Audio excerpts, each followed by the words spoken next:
We are live and on the air. It's Wednesday night. You know what that means. It's Retro Chat live. Good evening, everyone. My name's Andy Evans, joining you across all of the MOS network, across all of the information superhighway. It's live. It's just gone 8:08. And tonight, we are going to be talking about one of the most iconic episodes in science fiction. Scrap that. In Star Trek, we're going to be talking about Space Seed, the 55th anniversary since that show first aired on February the 16th, 1967. So how you doing? How is everybody doing on this lovely February evening? Hope you're all well. If you're in the chat room, let me know you're there. We'll put your comments up on screen. We got a packed show for you tonight. We're going to be talking all about Space Seed. We're going to be talking all about Star Trek. We're going to give you some background on Khan, on the casting of Ricardo Montalban. We've got some clips that we're going to be showing you. We have got pretty much anything and everything you need to know in respect of Star Trek. But before we do that, let's give you some contact details. If you would like to get in contact with us throughout the show, you can do by joining us in the chat rooms. You can watch us live on YouTube right now. All you need to do is search for the Retro Chat Podcast UK, or you can visit the MOS network across Facebook, Twitch, YouTube, Instagram, and Twitter, and you can join in with the live stream right away. Don't forget that the audio of this will be available as well on the audio podcast, and all you need to do is search for the Retro Chat Podcast on all good audio providers, whether or not that's Spotify, Apple, Amazon, Google, Stitcher, TuneIn, Pandora, iHeart, you name it. We are there. Or if you're on Facebook on the mobile app, you can listen to the podcast there as well. You can also catch it on the Ministry of Slam podcast feed every Thursday. And while you're listening to that one, why not check out MOS Horror and, of course, the Ministry of Slam every Sunday night. All right, let's do it. Let's talk about this iconic episode. And Space Seed was the 22nd episode to air from the first season of the original series, and it was written by Gene L. Kuhn and Kerry Wilbur, directed by Mark Daniels. Now, the plot of this one is sensational because back in the late 60s, Star Trek was just setting off. It was a wagon train to the stars. This episode introduced us to someone who is quite simply the most infamous villain in Star Trek history. It set the scene for what was going to happen in Star Trek II, The Wrath of Khan. So, of course, it is, Khan Noonien Singh. Now, the Enterprise, the story of this show is the Enterprise finds the derelict SS Botany Bay adrift in space. So a landing party consisting of course, our very own Captain James T. Kirk, Chief Engineer Montgomery Scott, Dr. Leonard McCoy, and historian Lieutenant Maria MacGyvers, who was wearing a red shirt and we never saw her again, funnily enough, beamed over to the Botany Bay. The landing party found a crew of 84 humans, 72 are still alive, but in suspended animation. They've been in suspended for over 200 years, the other 12 having perished during the journey. MacGyvers identifies the group leader, who then is revived and taken back to the Enterprise for a medical examination. Now, Jim, our fearless Captain James T. Kirk, has the Botany Bay taken in tow by a tractor beam, and the Enterprise sets course for Starbase 12. In sickbay during a routine medical exam, Khan awakens and introduces himself. MacGyvers marvels over Khan. You can instantly see this love affair that she has for the charismatic, quite debonair, quite charming Khan Noonien Singh. More so because he was a relic of the 20th century, which was the field that she was really, interested and passionate about at that time. Now, First Officer Spock, good old pointy ears himself, good old Leonard Nimoy, was intrigued.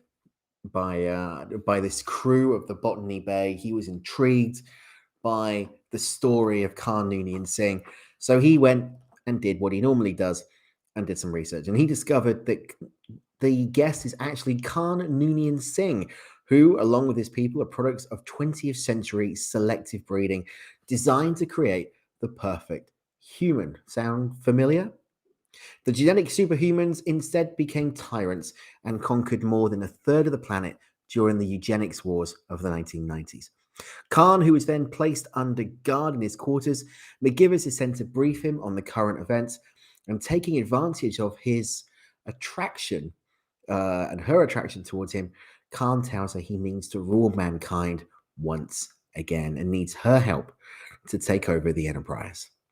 Reluctantly, though, she did agree, beaming Khan to Botany Bay, where he revives the rest of the augments.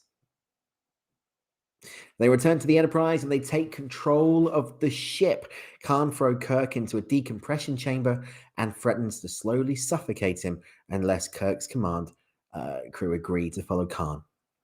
Now, McGivers, being typical Starfleet, had a change of heart, and she freed Jim from the chamber, and Kirk and Spock then vent anesthetic gas throughout the entire ship to disable Khan and his crew. Khan escapes the gas and goes to engineering, where he attempts to destroy Enterprise, but Kirk confronts him, they fight, and Kirk knocks Khan unconscious. As you do when you're on board a starship in the middle of nowhere, Jim decided to hold a hearing to decide the fate of Khan and his people, and he exiles them to Ceti Alpha 5, a harsh word that he believes would be a perfect place for Khan to tame. Khan accepts, citing Milton's Paradise Lost. Instead of a court-martial for MacGyvers, Kirk allowed him to go into exile with Khan, and Spock notes that it would be interesting to see what Khan makes of Ceti Alpha 5 in 100 years. Wow. We didn't need to wait 100 years because we found out in Star Trek II: The Wrath of Khan that actually it wasn't Ceti Alpha 5 that he got sent to. It was Ceti Alpha 6. And it launched this maniacal tirade of Khan Noonien Singh across revenge for Jim Kirk. So that's the synopsis of the episode. And, the episode does something really unusual within Star Trek. It showed a sadistic villain intent on world domination, intent on galactic domination. And really, that was a kind of different to the principles that Gene Roddenberry had about always wanting the best for mankind. But what it did do was show that even back in the 1990s, bear in mind, we're now in the 22nd, that we were still intent on having superiority and the breeding of genetic superhumans and the supreme race, kind of echoing that of what Hitler did with the Aryan race. So it's interesting that this kind of storyline kind of carries over. And what's more interesting is the fact that actually it moves into modern Trek. It's covered in Deep Space Nine with Dr. Bashir, I presume, who's genetically modified. It's referenced in the animated series. And it's also got its own character in the new Strange New Worlds, a direct descendant of Khan. How does that work? I'm sure we're going to find out when Strange New Worlds debuts on Paramount. So when we look at the writing for this, we said it was written by a guy called Kerry Wilbur, and he was hired to write a script for an episode of Trek. And his idea was based on an episode he wrote for another series called Captain Video and His Video Rangers, which ran from 1949 to 1955. And the work on that show featured ancient Greek-era humans transported in suspended animation through space, with the people of the future finding that they had some mythological powers and abilities. For Space Seed, what Wilbur did was he replaced those mythological powers with abilities that were enhanced due to genetic engineering. Now, Wilbur had also briefly worked with Gene Roddenberry, the creator of Star Trek, the lead writer of Star Trek, on the television series Harbour Master, and his sci-fi experience extended beyond Trek. He also wrote scripts for Lost in Space, The Time Tunnel, around the same sort of time. The script did go through numerous rewrites and was changed quite a lot over the period. And Bob Justman, who was the producer of Trek at that time, felt that it would just be too expensive to actually film. But Gene L. Coon and the creator Gene Roddenberry also made alterations. So, what were the alterations? Well, in Wilbur's first proposal for the story that did eventually become Space Seed, dated August 29th of 66, the villain was a guy called Harold Erickson, an ordinary criminal who was exiled into space. He sought to free his gang from the Botany Bay, seize the Enterprise, and become a pirate. And parts of the story were inspired by penal colonies in the 18th century, and characterizations were based on descriptions from the series Writing Bible. As a result, several elements of the draft actually differed from how the characters behaved in that series. For example, the draft includes a scene where Spock defeats Kirk at chess by cheating. Highly illogical, Captain Kirk. Producer Gene Coon told Wilbur that his work was the best outline he had seen during his time on the Trek show. And fellow producer Bob Justman, however, was less enthusiastic. He compared it negatively to Flash Gordon and Buck Rogers, and felt the concept would be just, as we said, too expensive to film. There were also concerns that an unsolicited script that was submitted by sci-fi writer and author Philip Jose Farmer resembled the proposed plot, which, as Roddenberry had corresponded with Farmer, might lead to litigation.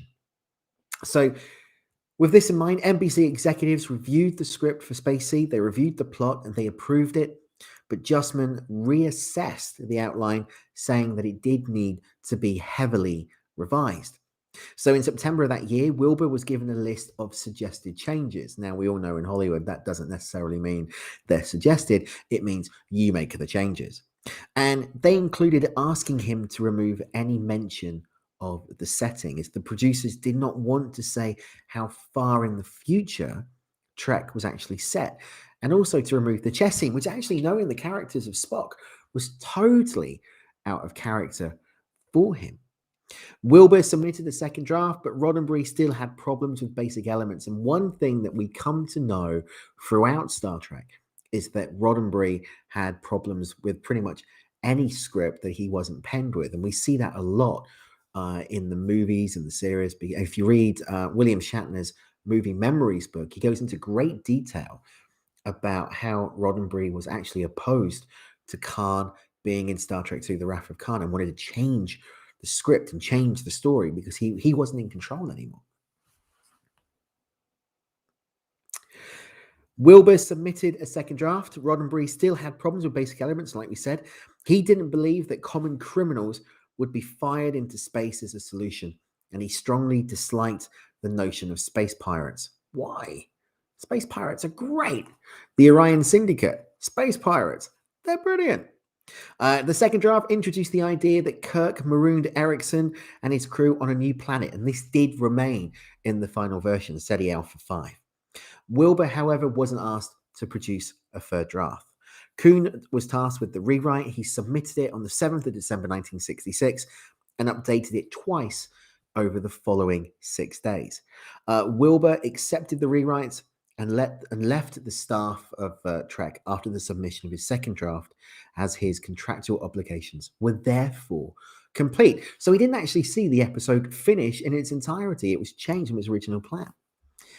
In this third draft, Coon proposed that Erickson should actually be a rival to Jim Kirk, a genetic Superman who had once ruled part of Earth.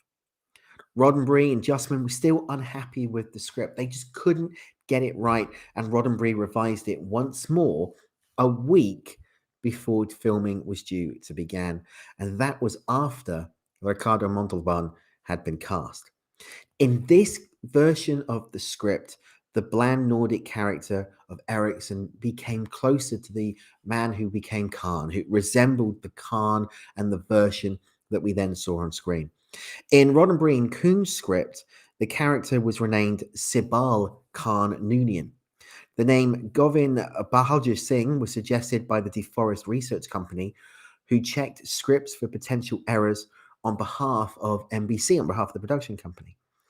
The Singh name was suggested in part because it was closer to actual Sikh names. Kuhn and Roddenberry settled on Khan Noonien Singh, and Roddenberry had an old Chinese friend named Noonien Wang that he'd lost touch with, and he hoped that Wang would see the episode and contact him. You can't write this stuff, seriously. I mean, it's just, you can't write it. In the final draft, however, Roddenberry listed himself as the primary writer, with Kuhn as co-writer, but Wilbur was absent. The Writers Guild of America actually turned down Roddenberry's request to be credited. Kuhn received the main credit, and Wilbur was given co-writer and story by credits. Wilbur did not often watch his own work, and nearly 30 years later had never seen Space Seed. Kuhn was later credited as Lee Cronin for his part in production of the script. I mean, it had gone through numerous changes over the weeks and the months leading into production, but we finally got the story that would become this iconic episode. Now, one thing that we know about a show, whether or not it's Trek or Corrie or Emmerdale or whatever, is the fact that you've got to have the right casting, and you need to have someone who can play off your lead character with the right amount of chemistry. Now, in Star Trek, we obviously had an ensemble crew that had gelled. Leonard Nimoy, DeForest Kelley, William Shatner were your three main stars. Throw into the mix Nichelle Nichols as the wonderful Uhura, and Jimmy Doohan as a Montgomery Scott. Notice there that George Takei wasn't mentioned, and that's because Takei was replaced in this episode. And he was replaced by a guy called Blaisdell Mackie, who became a character called Lieutenant Spinelli. Didn't last long. He was a red shirt. In fact, I think Takei's the longest red shirt. No, he's a gold shirt, isn't he? In Trek. So production moved to casting, and they needed to find someone that could embody this character of Khan. And that's a challenge, because what do you actually look for? Do you look for a character who is got the body and the looks but can't act, or do you go for the act without the body? Well, luckily, they came across an actor called Ricardo Montalban, and he was cast as the genetic Superman himself, Khan Singh, having been the first choice for the role. And he was actually suggested by Star Trek's casting director, Joseph DaGosta, who was not looking to cast an actor of a particular ethnic background due to Roddenberry's vision for the series. Roddenberry, in the Writer's Bible and what's been said afterwards, wanted to show his perceived 23rd century values by not requiring any specific ethnicities when casting actors into guest roles. Now, Montalban had previously appeared in a television movie created by Roddenberry called The Secret Weapon of 117, also referred to as The Secret Defense of 117. And this was Roddenberry's first attempt to create science fiction on TV, and it aired more than 10 years before Star Trek. So you think about that. That's 1956. This movie first aired. Montalban has said that his role as Khan was wonderful, saying that it was well written. It had an interesting concept, and I was delighted it was offered to me. The main cast as well were also enthusiastic about working with Montalban. DeForest Kelley said that he enjoyed working with Ricardo the best. I was privileged. He is a marvelous actor. Well, let's hear from the man himself. Let's hear from Ricardo Montalban and find out what he thinks the reason was that he was cast, and more about his time as Khan Noonien Singh. I don't know how I was cast, except that at that time, they knew that I had a fairly good physique. I had been working with weights and everything. I had big pectorals and good arms and so forth. And perhaps they thought that they needed some young man, which I was then, that was in good shape because he was playing a Superman. So he had to be a man who had proven that he could act, but also that he could have a bare chest and believe that he's a Superman. And I believe that's how I was cast in it. Being Khan, no nationality, the accent could be any accent of any kind. So I think that's how I was cast originally. With Sekisano's training is, what was the intent of the writer? Who is this character? Go back into his background. How did he become Superman? What was his background? What is his mission in life? What is he trying to accomplish? What is, of course, he wanted to conquer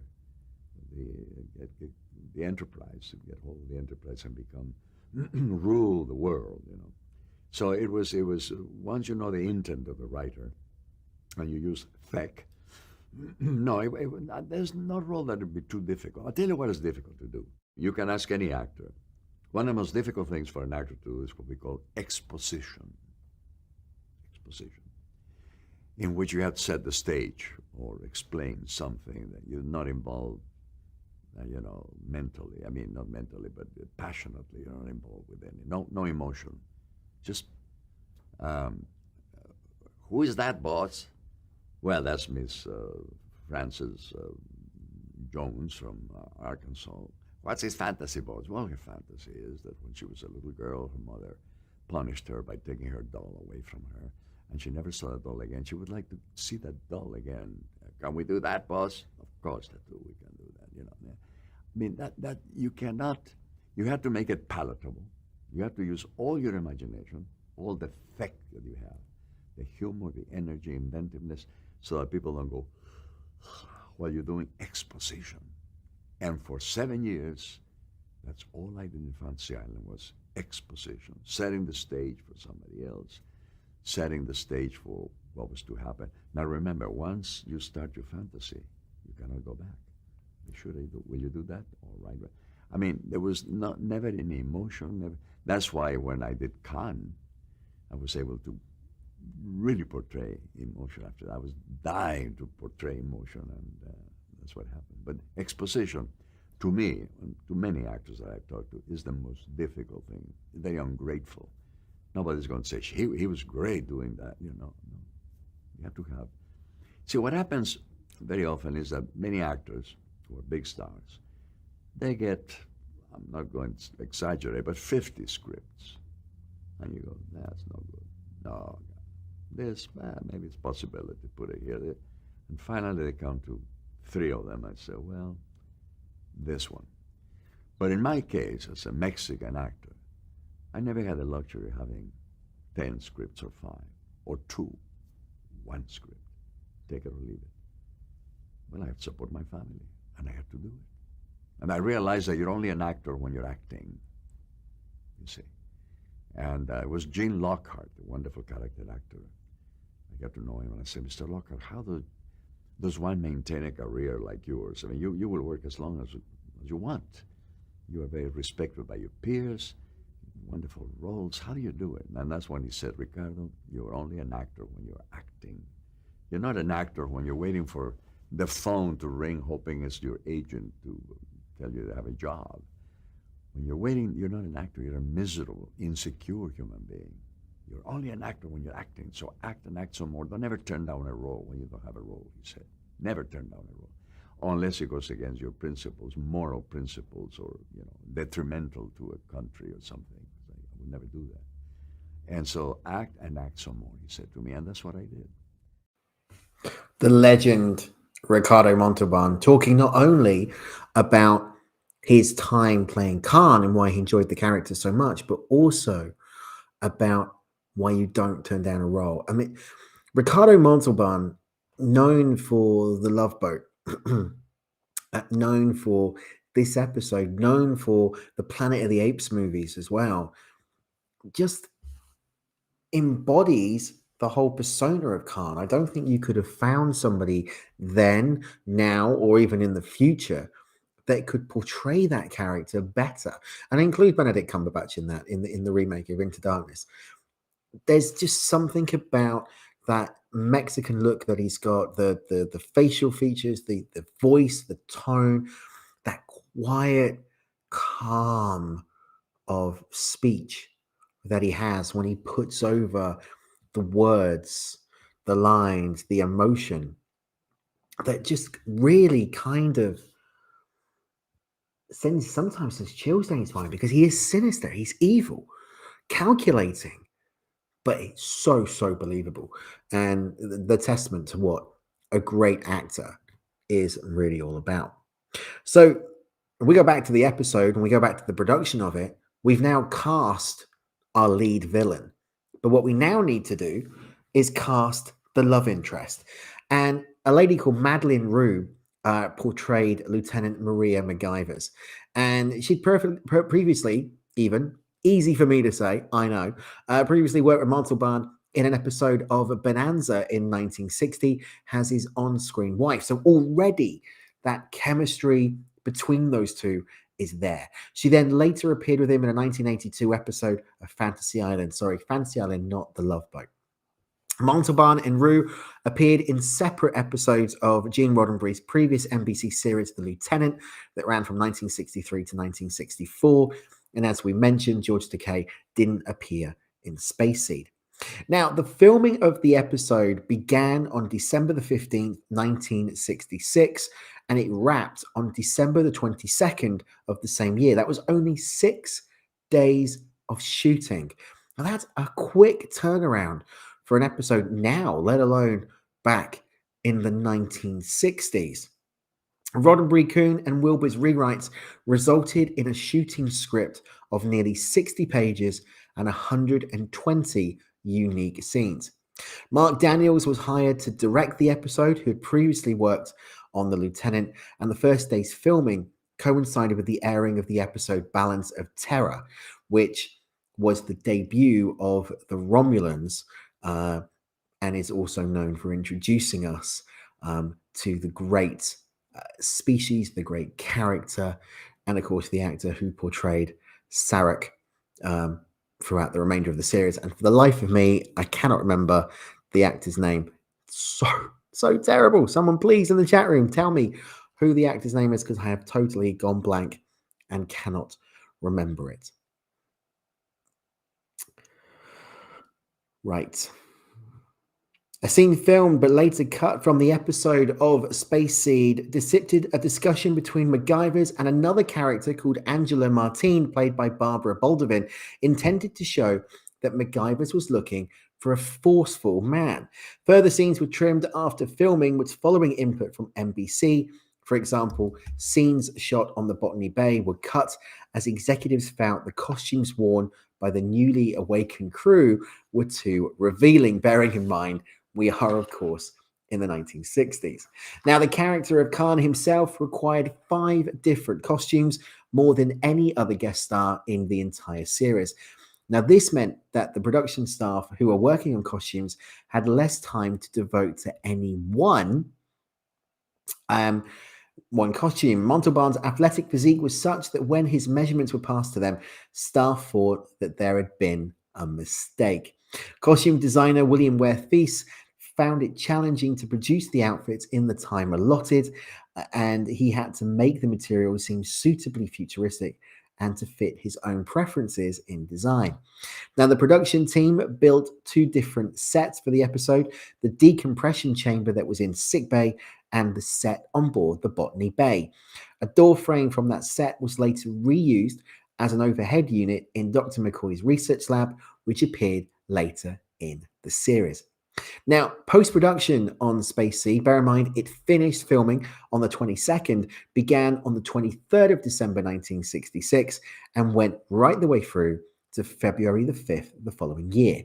The Westheimer Company produced the majority of the effects in the episode, but the scenes of the Enterprise and Botany Bay in space were produced by Film Effects of Hollywood, who are not credited on screen for their work. The ship, the Botany Bay, utilized a design that Matt Jeffries created prior to the USS Enterprise, and it had been previously labeled as an antique space freighter and was built by Film Effects of Hollywood.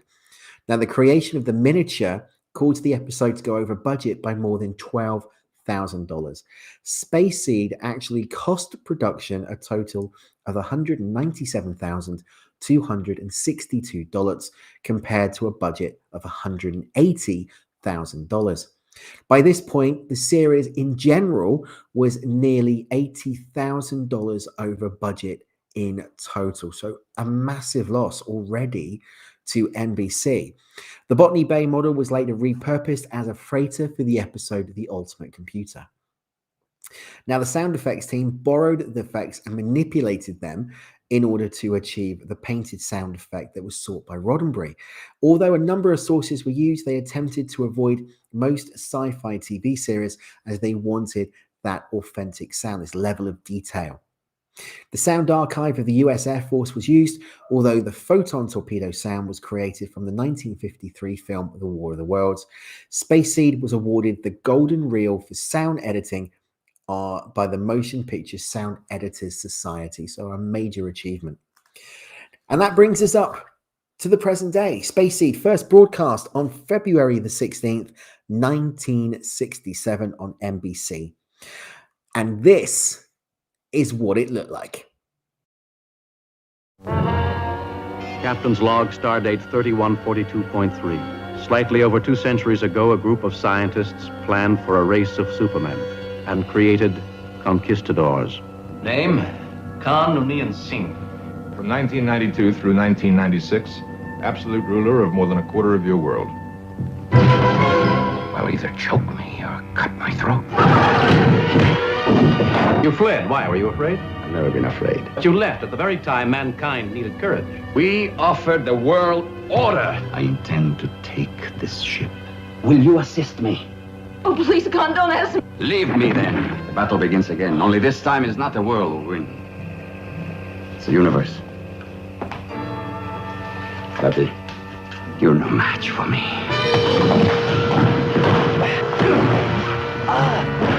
It does not matter. The captain is dead.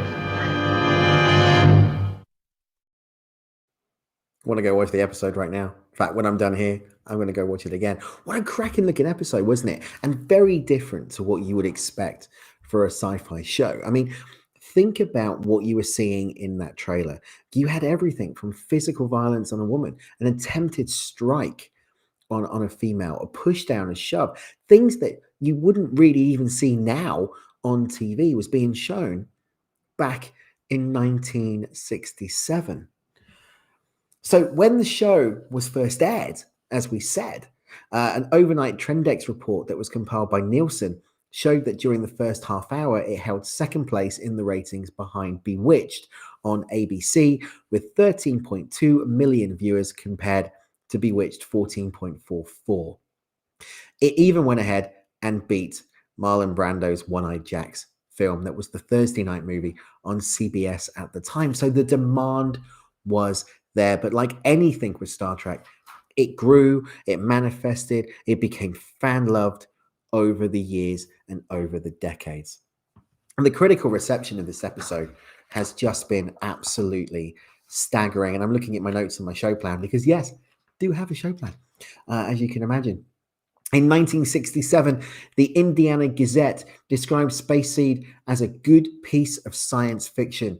The Kokomo Tribune called it imaginative and said the episode was particularly interesting for its commentary on the scientific know-how of the late 1960s. Later viewers watched the episodes several decades after broadcast, and Zach Hanlon of the AV Club gave the episode an A rating, noting its strong characters and the interplay between Kirk and Spock that truly emphasizes their friendship. Michelle Erica Green called the episode legendary in her review for Trek Nation. She thought that Khan made the perfect foil for the trio of Kirk, Spock, and McCoy, and said the episode was not dulled by later episodes and films based on Space Seed. Mark Leonard, that was the name of the Romulan. I've just remembered. Mark Leonard was the name of the Romulan in Balance of Terror and was the father of Spock. There we go. Knew you would get it.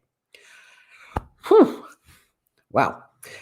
In Mark Pickovance's review at Denner Geek, he said it remained an obvious choice of great source material to be followed up in a film.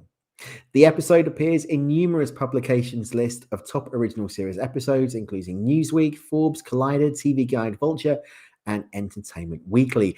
IGN ranked Space Seed as the fourth best, praising the fistfight between Kirk and Khan, and it appeared in the top 10 episodes listed by Cine Fantastique and also included in a list of 10 must-see episodes of Trek on the AV Club.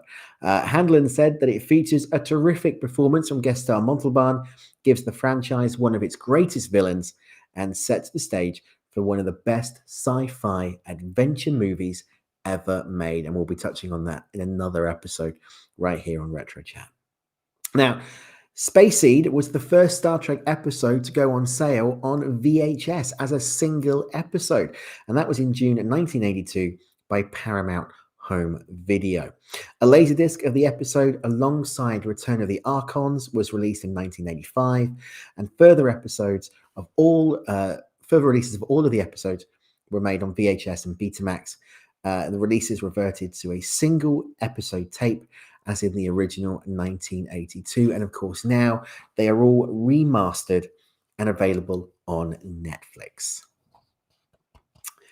All right. Okay.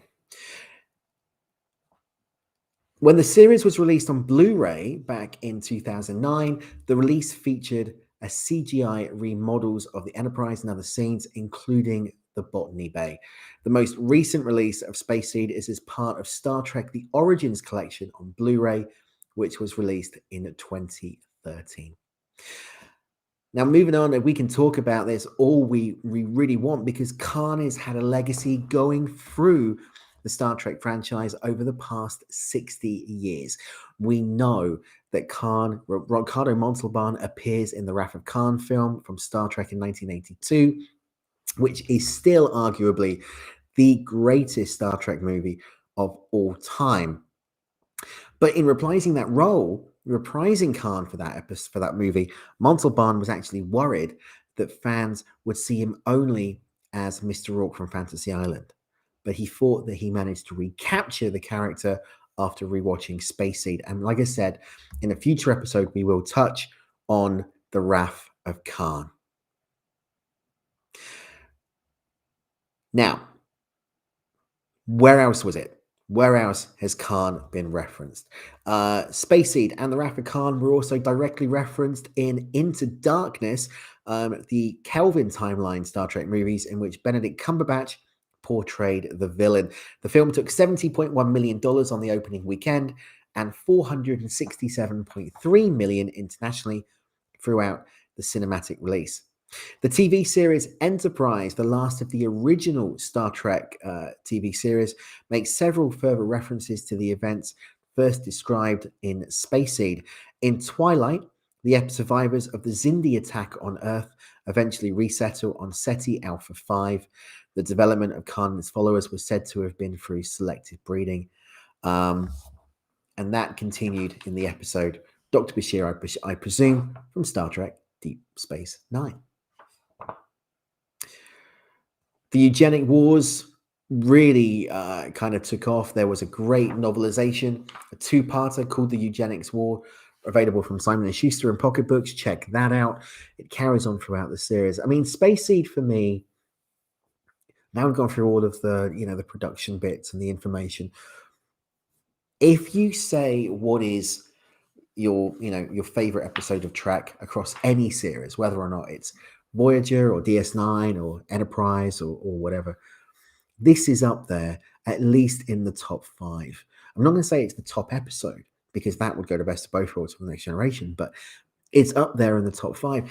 And it's up there because it doesn't matter when or how many times you see it or how many times you watch it, you find something different every time. And it's a love affair with this character of Khan. It's a love affair with this episode. In prepping for the show, I watched it again on Netflix. And, when you sat there and you've got your laptop and you're kind of, writing your notes and looking at what you're doing, and you're kind of engrossed in other things. I actually found myself looking up from the laptop, looking at the TV and watching it intently, focusing solely on the episode. And I asked myself, why is that? Because I've seen it hundreds of times, but it's because it just draws you in. It's the level of writing. It's that style of character work. It's that dramatization. It's that acting ability, that chemistry, that camaraderie between the Enterprise crew and Khan and the character of MacGyver's. So if you've never seen it, check it out. Space Seed is one of the best episodes of all time. Now, I went out and I asked all of you your opinions on Space Seed and what you thought of the episode. And I've got an email that we'll put up on screen now from Francis Reyes. Remember watching this classic episode on the BBC. For myself, I felt like this was one of Kirk's ultimate foes for him at the time and spawned a legacy of its own with Star Trek II and Into Darkness. Even now, it has a nod in the upcoming Star Trek Strange New World with a cast member. That's from Francis. Francis, thank you for sending that through. Absolutely, completely right. There is a character in Strange New Worlds on the crew of the Enterprise. Nonetheless, I wonder what she feels about her grandfather or direct descendant of Khan suddenly appearing just a few years later under the tutelage of Jim Kirk. Okay, so that is it for this look at Space Seed here at the Retro Chat podcast. Before we move on, let's give a little bit more news. Paramount Plus yesterday did a big press announcement. They were talking about future plans. It's now been confirmed that Paramount Plus will be coming to the UK in the summer of 2022. And they are going to bring hundreds of films and TV shows to UK audiences, including the Star Trek franchise and Mission Impossible 7. Now, the news comes as a part of a range of announcements by Viacom CBS following the Investor Day that took place yesterday. Paramount Plus will launch in the UK this summer, although they haven't given an exact date at the moment. Listing new content and changes arriving this year, Paramount tweeted, "This summer, #Paramount Plus will come to the UK, bringing all of our shows and movies to British audiences." And it was last August that Sky confirmed it was partnering with Viacom CBS to offer Paramount Plus to its cinema subscribers and Sky Q subscribers at no extra cost.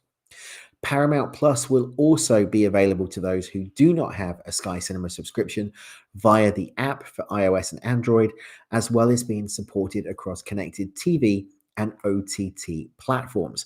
It's not been confirmed yet what the pricing will be for us here in the UK, but they're anticipating that it will follow the same format as the USA. So that would be viewers for a budget, which would be the equivalent of about £3.68. That includes ad breaks, or £7.37 for non-ad breaks. Now, the question is what content is going to be available, because in the US, it features more than 500 films and over 450 TV shows, with titles that fall under the Paramount brand, such as CBS, Nick Jr., MTV, and Paramount Pictures. And among a raft of announcements from Paramount is the new series of Strange New Worlds, which stars Anson Mount as Captain Pike, Rabbit Hole, which is a psychological thriller starring Kiefer Sutherland, and an update to Fatal Attraction starring Lizzie Kaplan and Joshua Jackson. They're also talking about a new Beavis and Butthead movie, followed by new episodes of the animated series, and South Park will premiere 2 events on Paramount Plus each year for the next 6 years. All episodes will be exclusive to the service internationally this year and in the US in 2025. Now, Paramount continued by saying it already has more than 50 new international original shows planned as it expands into global markets. And starting in 2024, all of its feature films will be moved to the streaming service after their theatrical runs. And that will include the blockbusters Top Gun Maverick, The Lost City, and the incredibly delayed Mission Impossible 7. Paramount also announced that the 3rd installment of John Krasinski's A Quiet Place, again, easy for me to say, is scheduled for 2025, following the huge success of the sequel in 2021. And that was instrumental in encouraging people back to cinemas after long COVID closures. I mean, that's great news. Paramount Plus coming to the UK. If everything's going to be in there, now we're already waiting for Star Trek Prodigy. We're obviously waiting for Strange New Worlds to drop it as it is in the US. Picard is meant to be coming in March the 3rd on Amazon. Is it going to happen, or will they pull it? I've got my doubts. I'm half expecting them to pull Picard from UK streaming until Paramount Plus launches. Discovery's back on Pluto. Not the best reception that you could have there, but the future's bright. And with all of Star Trek being under the one banner, this is going to be extremely interesting. In other news, the Ghostbusters director Ivan Reitman passed away on the 12th of February this year. He died peacefully in his sleep. No cause of death at the moment has been released by his family, according to the AP, and our condolences to the family of Ivan Reitman on his passing. I mean, he was a legendary director who produced some amazing movies, including Ghostbusters 2, Stripes, Twins, Kindergarten Cop, just to name a few. Very close relationship with Bill Murray, of course, who was in the original Ghostbusters film. And I know Lawrence from the MOS network is a big fan of the Ghostbusters and obviously feeling this as well. In wrestling news, we'll touch more on this on Sunday at Ministry of Slam with Lee and Lawrence, I'm sure. But yesterday, the 15th of February, it was announced by All Elite Wrestling that Cody Rhodes and Brandy have left the company. Rumors are they are heading directly to the WWE with a big feud and a big storyline, a big push taking place at WrestleMania 38. Won't go much into that now. I'm going to leave that for the guys at Ministry of Slam. And you can listen to them every Sunday from 7 o'clock on the MOS network. And all you need to do to watch them is head over to Facebook, Twitter, Twitch, YouTube, Instagram, and Twitter at the MOS network. Or you can download the podcast on audio feed by searching for Ministry of Slam every Sunday. You can also watch the MOS on our feed here at YouTube. Just search for Retro Chat Podcast UK. Also on the MOS network every Tuesday at 8 o'clock is the Ministry of Horror Live with Tez. Tez just dropped his second episode yesterday with Peter Donaldson, and they were ranking the best 70s horror movies. Check that out. It's a great show if you're a fan of horror.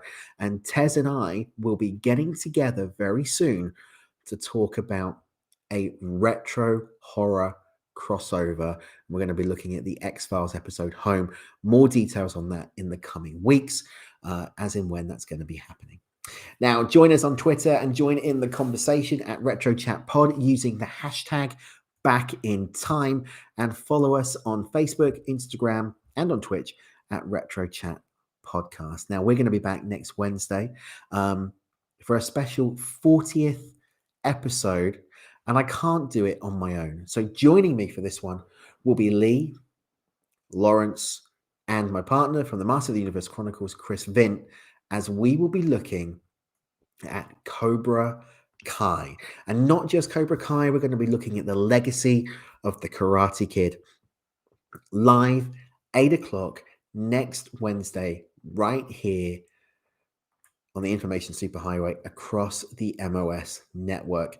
And also being released will be an exclusive interview with the reigning UPW World Tag Team Champions, Joe and Scott, the Brothers Orr. In the next couple of weeks, I'm going to be sitting down with my former broadcast buddies, my former teammates in the administration.